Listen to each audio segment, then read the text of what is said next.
Hello, good afternoon, students.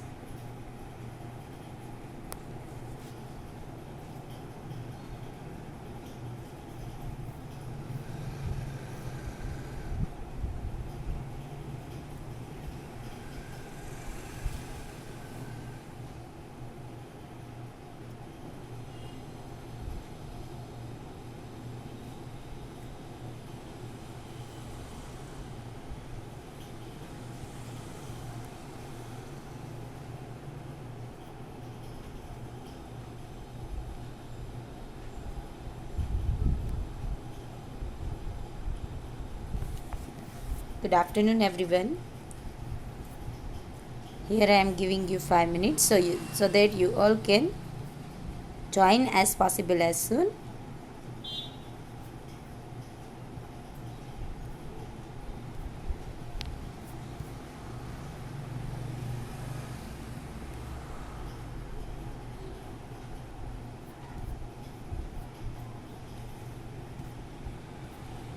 In a previous lecture, we have started our third unit, which is social and political life, in which we have started first chapter of civics, democracy, and equality. Okay, till remaining participant is joining, I'm going to give you just overview of a previous lecture so that remaining participant who already joined will understand and keep continuing with the chapter.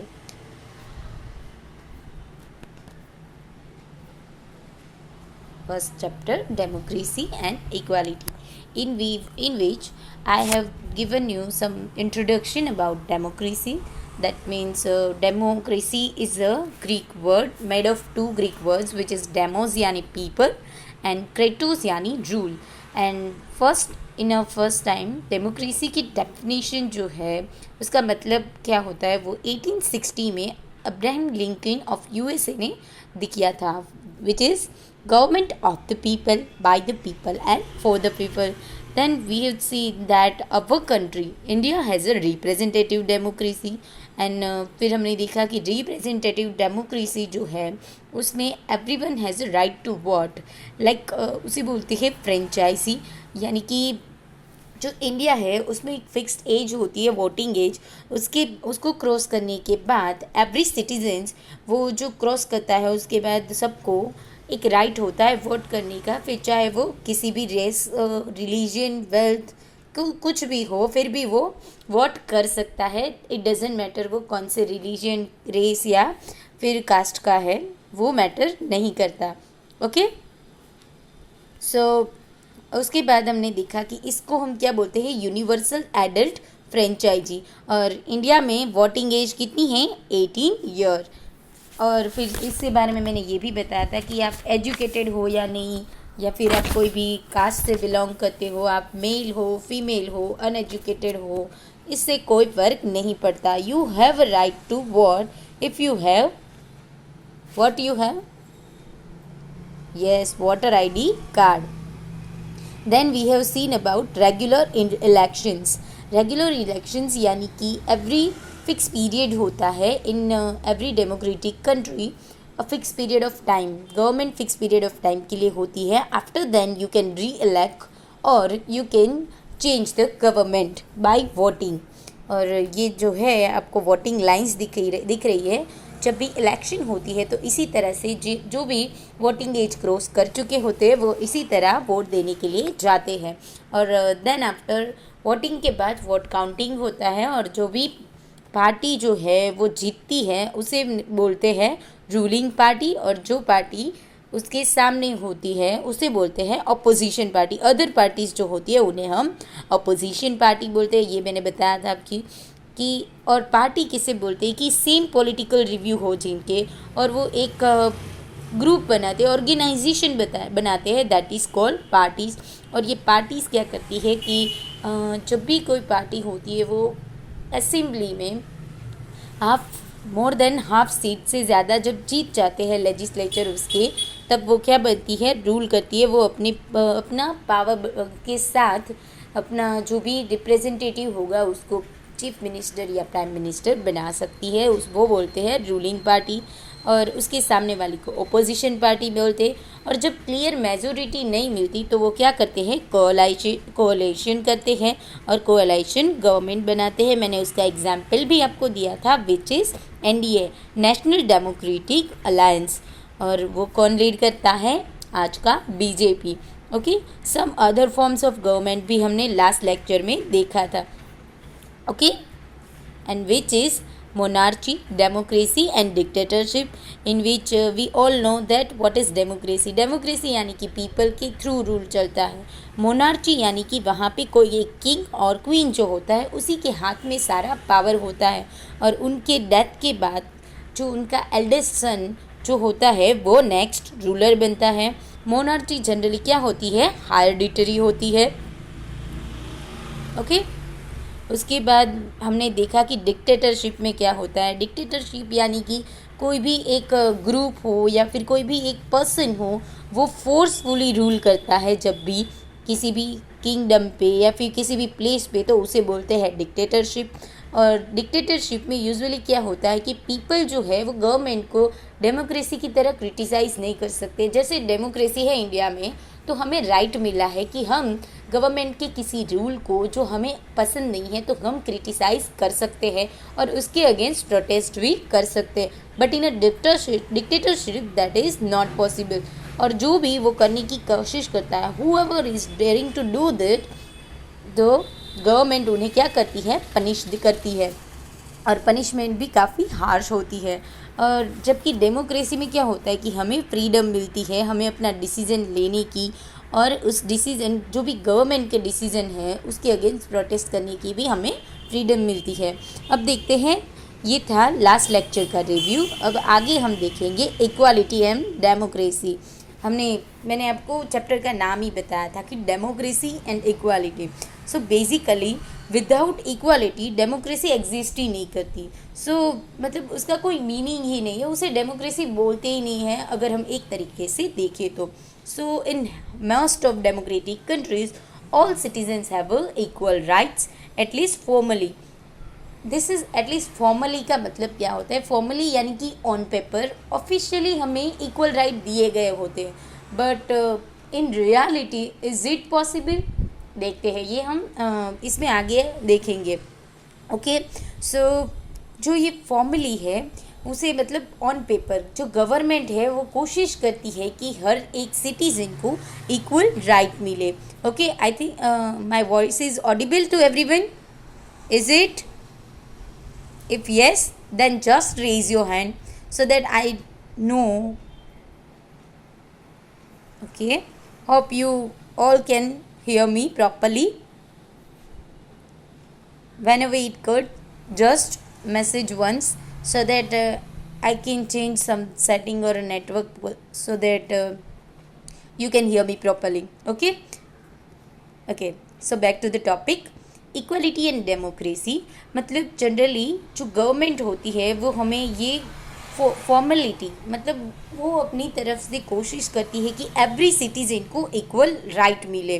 The laws are usually the same for all citizens, and the rule of law ensures that nobody, not even the government, is above the law.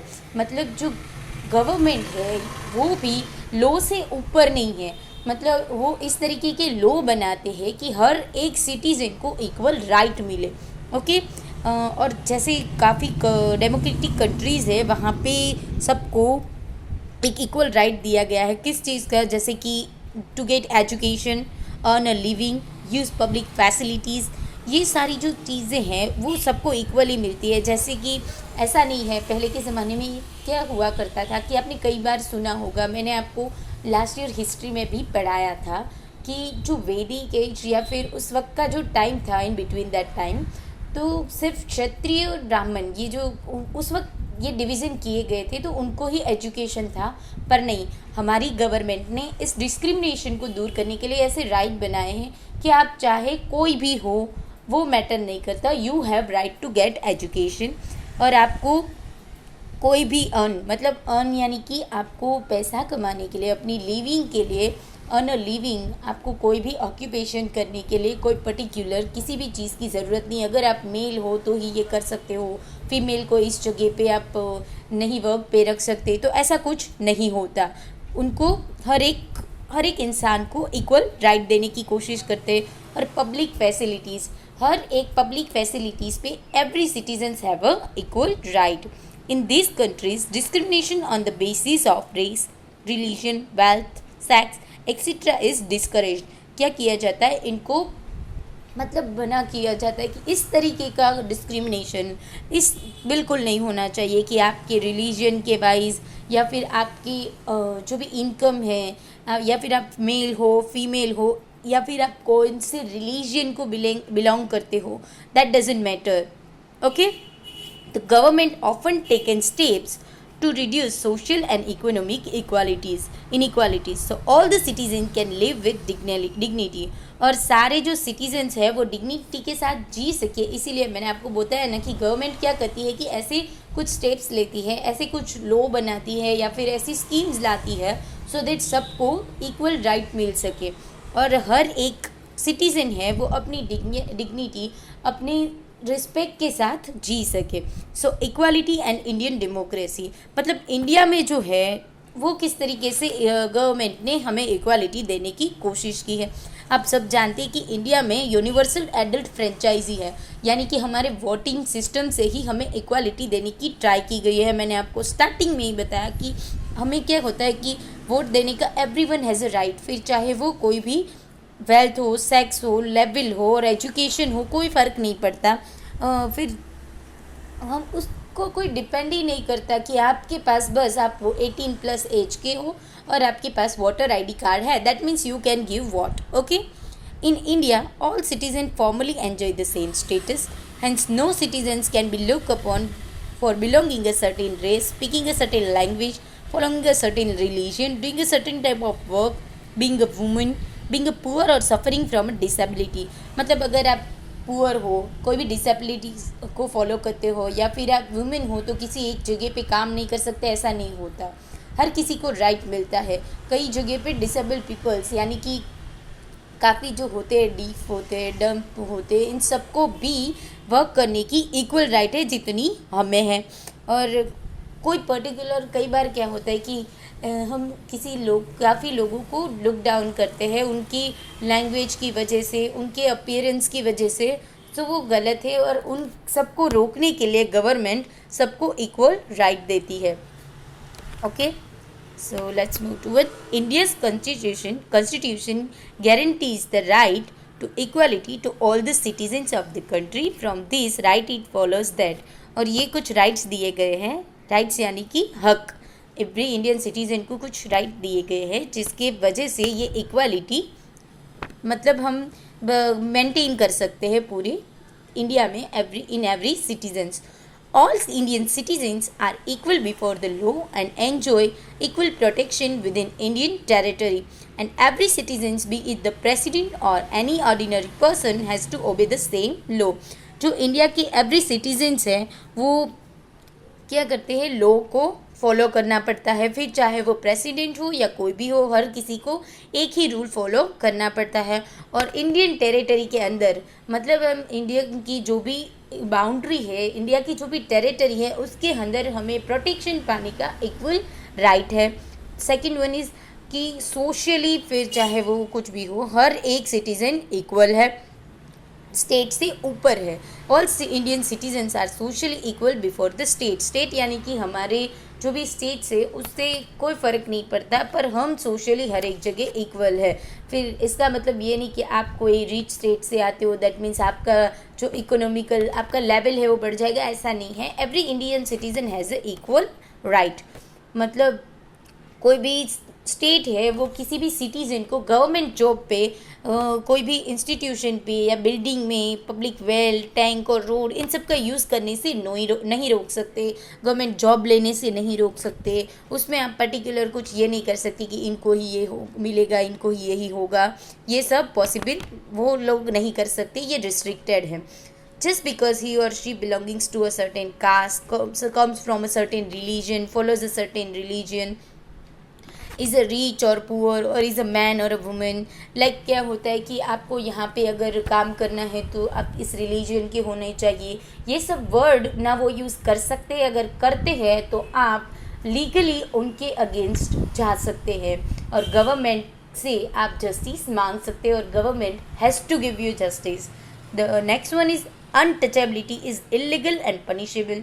Untouchability वाला concept आपका आ चुका है। Untouchability पहले हुआ करती थी, आज भी इंडिया के कई पार्ट्स में है, तो वो एक पनिशेबल और इलीगल ऑफेंस है। ऑफेंस यानी कि वो एक गुनाह है, इलीगल है। अगर अनटचेबिलिटी कहीं भी होती है और आप वहाँ पे मौजूद हो, आपके साथ होती है, या फिर आप कहीं पे भी देखते हो कि किसी के साथ इस तरीके का इनजस्टिस हो रहा है, तो आप उनके अगेंस्ट आवाज़ उठा सकते हो और गवर्नमेंट से जस्टिस मांग सकते हो।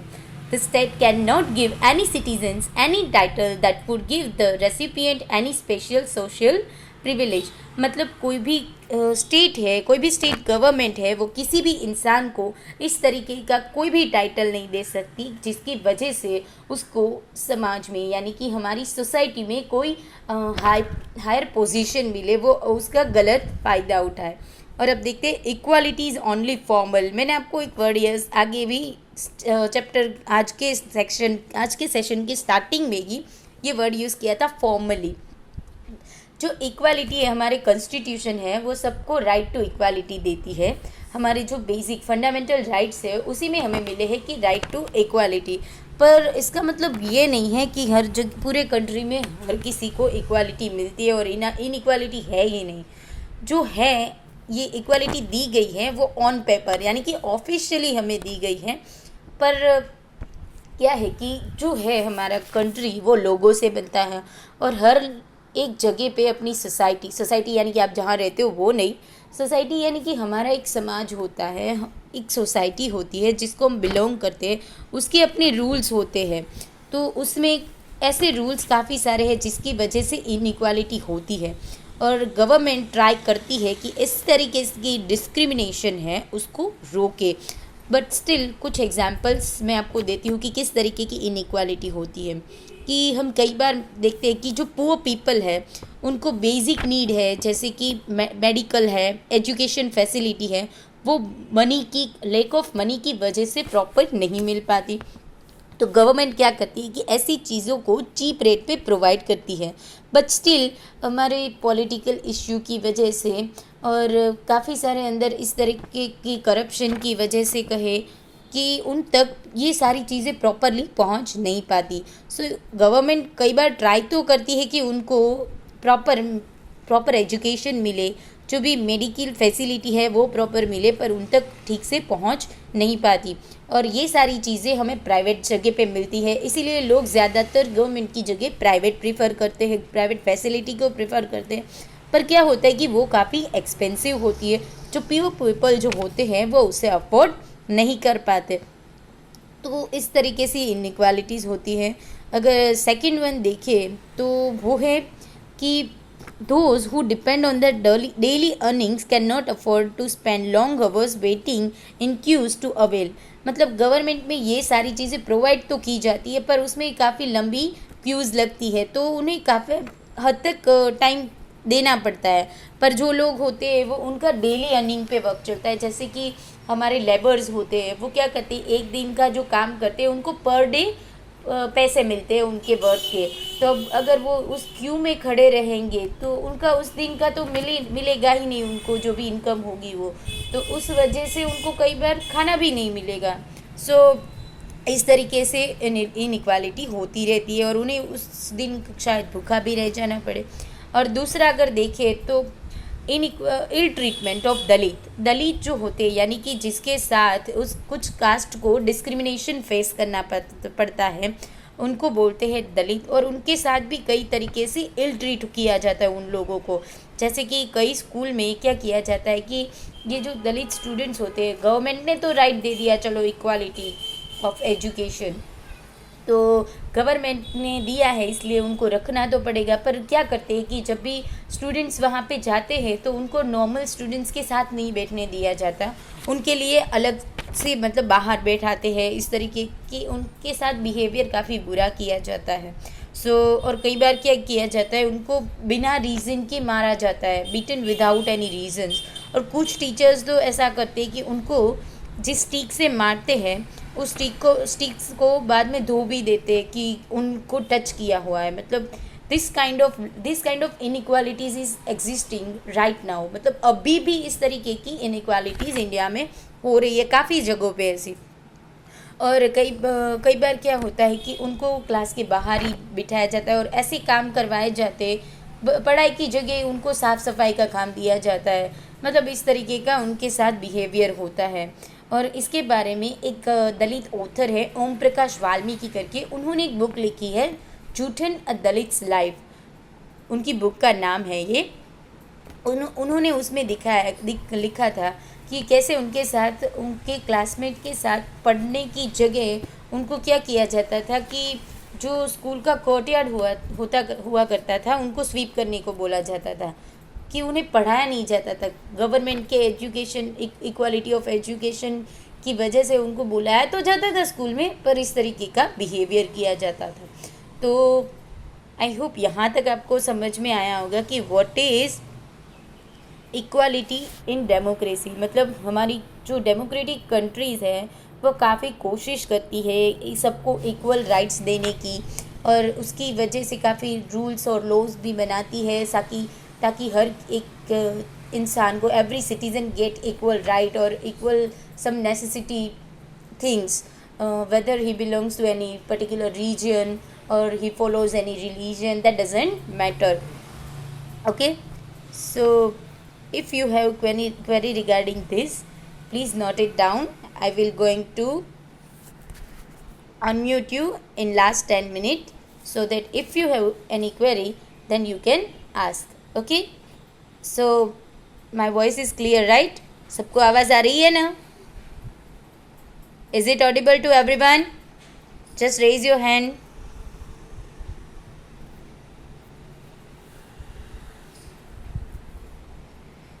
Okay, फिर देखते हैं स्ट्रगल फॉर इक्वालिटी।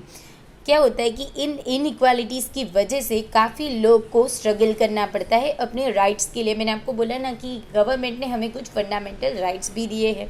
ओके, तो उसमें ये इक्वालिटी का भी आता है। तो ये इक्वालिटी हमारा क्या है, एक राइट है।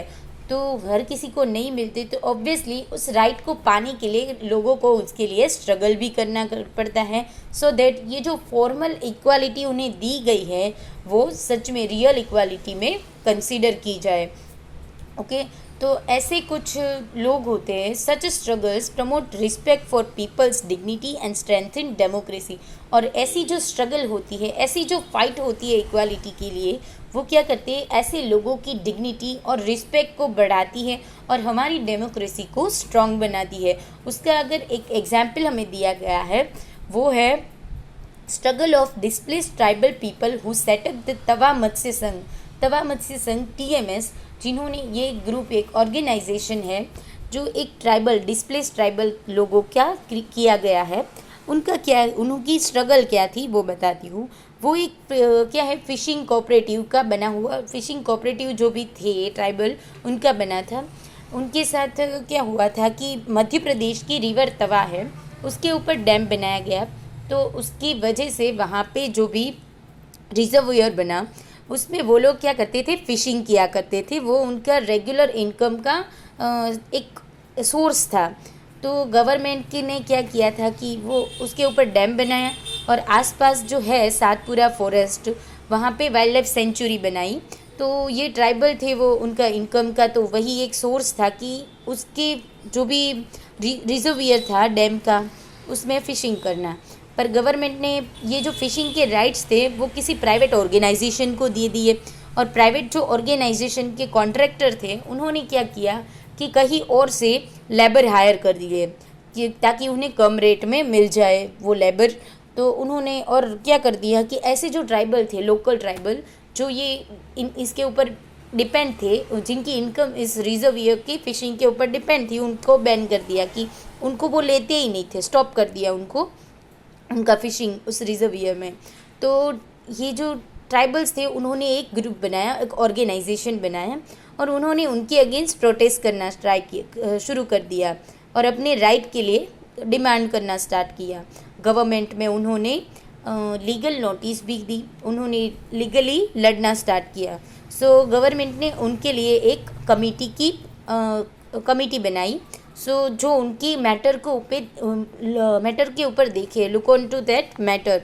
तो उस कमेटी ने सजेस्ट किया कि हाँ इनके साथ ये हो रहा है, तो गवर्नमेंट ने फ़िशिंग राइट फिर टीएमएस को दे दिया। उन्होंने ये लड़ाई जीती, ये स्ट्रगल उन्होंने जीत ली और गवर्नमेंट ने जो रिजर्व ईयर के फ़िशिंग राइट्स थे वो टीएमएस को दे दिए। और कुछ ही सालों में ये जो टीएमएस थे उन्होंने फ़िशिंग की काफ़ी इम्प्रूव्ड मेथड, मतलब इम्प्रूव तरीके से फ़िशिंग करना ट्राई किया। सो इसी वजह से उनकी एफिशिएंसी भी प्रूव हो गई। सो ये एक स्ट्रगल फॉर इक्वालिटी की एक एग्जाम्पल था। ज़रूरी नहीं ये एक ही है, आज भी काफ़ी सारे ऐसे स्ट्रगल के लिए काफ़ी लोग लड़ते रहते हैं, अपने इक्वल राइट के लिए काफ़ी सारे लोग इस तरीके की स्ट्रगल करते रहते हैं और काफ़ी लंबी भी चलती है और काफ़ी लॉस भी होता है। तो एट लास्ट कई बार की कुछ सक्सेस होते हैं, कुछ नहीं होते।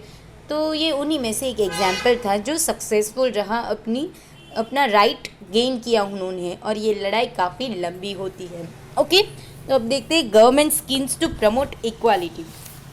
जो गवर्नमेंट है हमारी वो इस इक्वालिटी को प्रमोट करने की भी ट्राई करती है। अब सोचो कि गवर्नमेंट ने लॉ बना दिया और कॉन्स्टिट्यूशन में हमें राइट भी दे दिया कि हर कोई इक्वल है। इवन दो हमें ये भी फैसिलिटी की दी कि अगर हमारे साथ कहीं पे भी इस तरह की इनइक्वालिटी होती है, हमें डिस्क्रिमिनेट किया जाता है, तो हम जस्टिस पा सकते हैं। और काफ़ी सारे लोग हैं जिन्होंने इस तरीके से जस्टिस पाया भी है, स्टिल उन्हें ये स्कीम क्यों रखनी पड़ती है, ये कभी सोचा? इसका रीज़न है हमारा एटीट्यूड। ये जो इनइक्वालिटी है, मैंने आपको बताया ना, ये क्या है, एक फॉर्मेलिटी है, उन्होंने ऑन पेपर दी है, पर ये रियलिटी में तभी कन्वर्ट होगी जब सोसाइटी का एटीट्यूड चेंज होगा, जब सोसाइटी इन सब से बाहर आएगी, जब हम लोग इन सब से बाहर आएगी कि ये caste, religion, it doesn't matter, at the end we all are human. Okay, हम सब एक इंसान हैं। सो बेसिकली हर एक इंसान की नीड सेम होती है, हर इंसान का इक्वल राइट है on the nature, on the earth, on the every source of nature. So जो भी नेचर्स मिलते हैं हमें अर्थ से, उन सब पे हम सब का इक्वल राइट है। ये जब एटीट्यूड सोसाइटी में हम सब में चेंज होगा, शुरुआत हम करेंगे, तभी ये सब पॉसिबल है। सो इसी वजह से गवर्नमेंट को ये इक्वालिटी लाने के लिए, इसको प्रमोट करने के लिए, लोगों को एटीट्यूड चेंज करने के लिए उन्हें इस तरीके की स्कीम देनी पड़ती है कि ताकि ये इक्वालिटी है जो है वो मेंटेन रह सके और लोगों को समझ में आए कि यहाँ everyone has a equal right. There are several laws in India to protect the citizens right to be treated equally. काफ़ी सारे ऐसे लॉ हैं जो सभी इंसान को इक्वल ट्रीट करते हैं, एवरी सिटीजन को इक्वल ट्रीट करते हैं।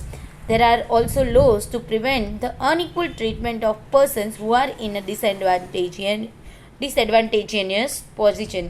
जो ऐसी पोजीशन पे होते हैं जिनको इस तरीके की इनइक्वालिटीज़ फेस करनी पड़ती है, तो उनको बचाने के लिए भी काफ़ी सारी स्कीम्स है।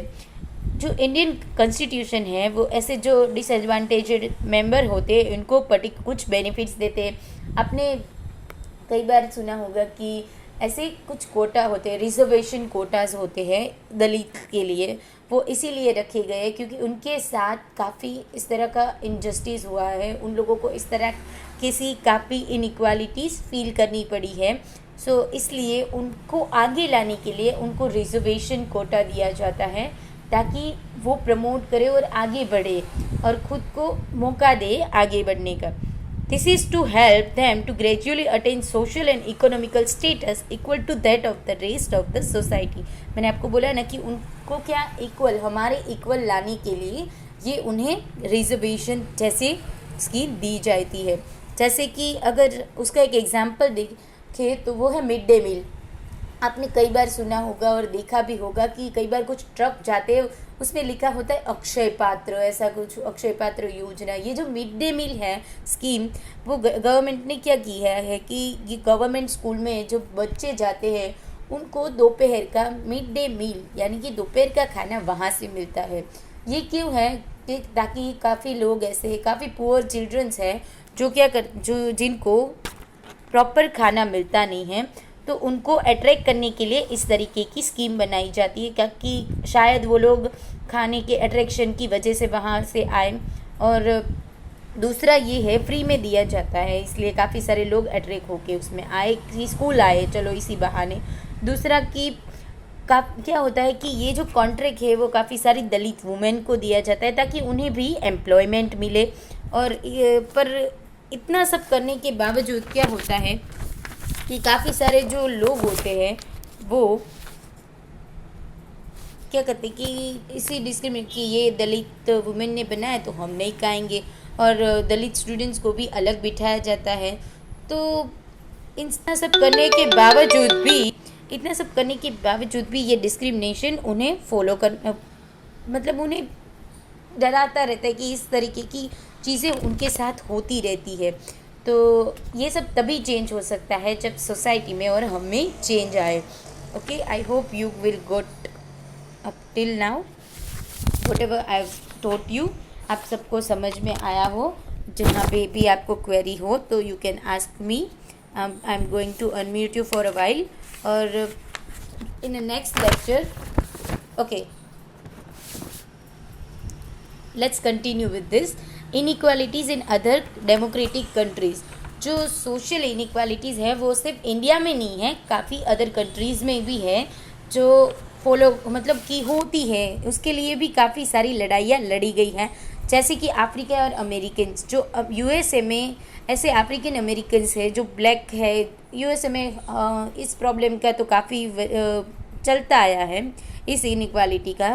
तो इसीलिए क्या हुआ था 1964 में सिविल राइट्स एक्ट पास हुआ था। 1950s में उसके लिए लड़ाई लड़ी गई थी। उसके बाद ये सिविल राइट पास हुआ, और जिसमें क्या किया गया था कि forbid discrimination based on race, colour, religion और नेशनल ओरिजिन। मतलब वो कोई भी कलर का हो, कोई भी रिलीजन का हो, उसके थ्रू जो डिस्क्रिमिनेशन किया जाता था उसको बैन किया जाता था। सो ऐसा ज़रूरी नहीं है कि इंडिया में ही इक्वालिटी के लिए स्ट्रगल होती है, अदर कंट्रीज़ में भी होती है। इसमें आप पिक्चर देख रहे हैं। First one is mid day meal at school, and the second one जो है वो रोज़ा पार्क्स करके लेडी है, जिसने क्या किया था 1950 में अमेरिका में क्या होता था कि ये ब्लैक और वाइट के बीच का आज भी वो चल रहा है, पर उसी वजह से ये एक्ट बाहर पड़ा था कि वो दूर कर सकते।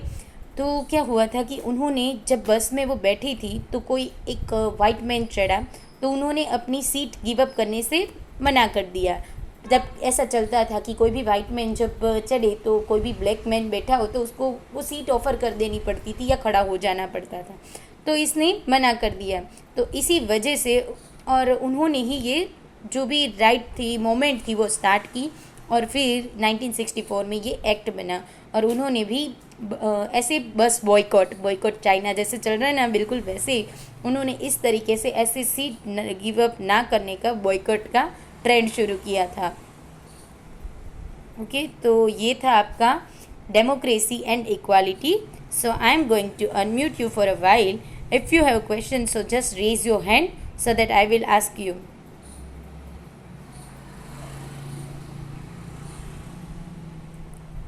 One by one. Yes.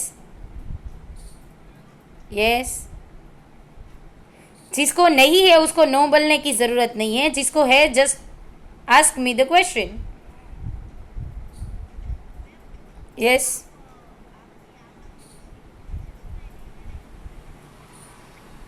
Okay, मैंने ये रिकॉर्ड किया ही है, तो आप वो रिकॉर्डिंग वाला ऑडियो जो वीडियो है वो भी देख सकते हैं। मैं शेयर कर दूंगी link. Okay, any other question? Hello, yes yes बोलो। हाँ, आज ही भेजूंगी।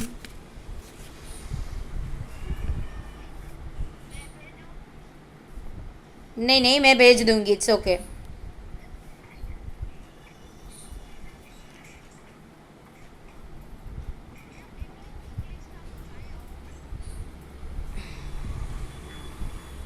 Hello, if you have, hello, any question? अगर आपको कोई क्वेश्चन है तो आप just raise your hand so that I will unmute you and then ask you, then give you to time to ask you. Okay. So hope everything is clear. So I am going to end this meeting.